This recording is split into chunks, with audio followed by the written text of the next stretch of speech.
நம்ம கன்னியாகுமரி வரப்போ நான் சொன்னேன், இது மாதிரி வந்து சன்ரைஸ் வந்து மறையுது, இங்கே மறைஞ்சாலும் பரவாயில்ல, நான் கன்னியாகுமரியில் வந்து உன்னை எழுப்பிடுவேண்டா அப்படின்ட்டு ரொம்ப தெனாவட்டாக பேசிட்டேன். இப்போ ரொம்ப மன்னிப்பு கேட்குற, வந்து பச்சு பழி வாங்கிருமோன்னுட்டு பயமாக இருக்குது. ஏன்னா மழை வேறு பெஞ்சிட்ருக்கா, சன்ரைஸ் வந்து அது கரெக்டாக அந்த கடல்லேருந்து எழும்புறப்போ தான் சூப்பராக இருக்கும். பட் அந்த ஒரு பயம் எங்களுக்கு வந்துருச்சு, என்னடா இது இப்படி ஆயிடுச்சே அப்படின்ட்டு. ஒருவேளை நம்ம ஒரு திட்டிட்டோம்னால சன்ரைஸ் ஆனால் கோவப்பட்டு நீங்கள் என்னையாடா திட்டின, வாங்கடா நாளைக்கு என்னதாடா பார்க்க வருவீங்க, அப்படியே பிடிச்சா அமுக்குறீங்க அப்படின்ட்டு விட்டுருச்சா அப்படின்னு கூட தெரியல. அதனால இந்த இடத்துல நான் வந்து பகிரங்கமாக வந்து சன்ரைஸுக்கிட்ட வந்து நான் மன்னிப்பு கேட்குறேன். எப்பா சூரிய பகவானே, என்னை வந்து மன்னிச்சிரு, நான் பேசுனது எல்லாமே தப்பு தான், அப்படி தான் இருக்குது. ஏன்னா மழை வேறு பெஞ்சிட்ருக்கு, மேகமூட்டம் கண்டிப்பாக அதிகமாக தான் இருக்கும். அதனால் சன்ரைஸ் வந்து நாங்கள் எக்ஸ்பெக்ட் பண்ண அளவுக்கு இருக்குமா என்னான்னு கூட தெரியல. நம்ம தனுஷ்கோடியில் சன்ரைஸ் வந்து நம்ம எக்ஸ்பெக்ட் பண்ணவே இல்லை, ஆனால் சூப்பராக வேறு லெவலில் இருந்துருச்சு. பட் கன்னியாகுமரியில் வர்றதுக்கு முக்கிய காரணமே சன்ரைஸ் பார்க்குறது. கடைசியில் அதையே பார்க்க முடியலன்னா, இந்த தோழா படத்தை சொல்லுவாங்களா, இவ்வளோ தூரம் வந்துட்டு டாப்பை பார்க்கலாம் எப்படின்னு அப்படின்ற மாதிரி, கன்னியாகுமரி வரைக்கும் வந்துட்டு சன்ரைஸ் பார்க்காம போனால் எப்படி, ரொம்ப மனசு கஷ்டமாக இருக்குமே. சரி ஓகே, வருன்ற ஒரு நம்பிக்கையில் போகலாம். இப்போ என்ன எங்களுக்கு ஒரு பயம் வந்துருச்சுன்னா, சன்ரைஸ் பார்த்துருவோம் அது ஓகே, திருப்பி எப்படி ரூமுக்கு வருதுன்னு தான் தெரியல. ஏன்னா பைக் வேறு இப்போ ஆஃப் பண்ணிட்டா தள்ளி தான் ஸ்டார்ட் பண்ணணும்.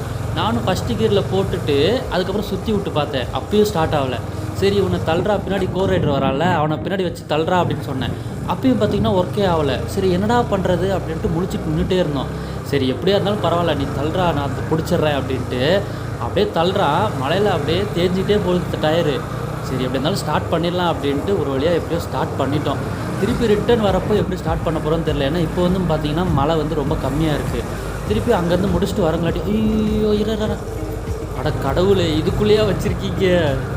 சத்தியமாக பார்க்கலடா, இந்த இது போச்சுல்ல, அதனால் சைடில் போயிடலாம் அப்படின்னு பார்த்தேன், சுத்தமாக தெரியலடா. ஓய்யோ, நாம் யாருக்கு என்ன தீங்கு செஞ்சோம் என்றே தெரியலைங்க. கொண்டாச்சு போகிறோம். அப்பாடா, ஒரு டைம் அப்படியே ஷாக் ஆயிடுச்சு, யாரா இது முன்னாடி நடு ரோட்டில் வச்சுருக்காங்க அப்படின்ட்டு ஆயிடுச்சு. ஏன்னா முன்னாடி அந்த லைட் அடிச்சதில்ல, சுத்தமாக அது வச்சுருக்கிற மாதிரியே தெரியல. ஐயோ அப்பா. சரி ஓகே, பக்கத்தில் வந்துட்டோன்னு நினைக்கிறேன். ஐயோ இன்னும் அந்த இதுலேருந்து மீள முடியல.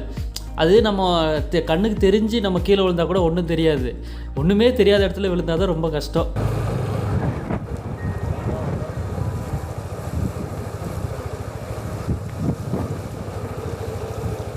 எங்கடா இதுவா, இது இல்லையா, இது இல்லை, எங்கடா பீச்சே காணுமேடா. நடந்தா போனோம், நடந்து போகணுமா?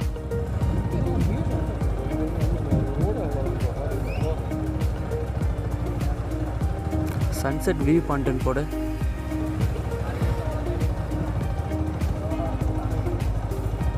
டைரக்ஷன் போடு. நடந்து போகணும்.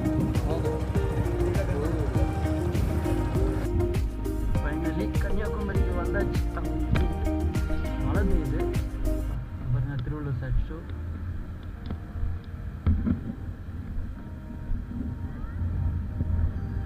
சன்ரைஸ் வருமானே தெரியலையே.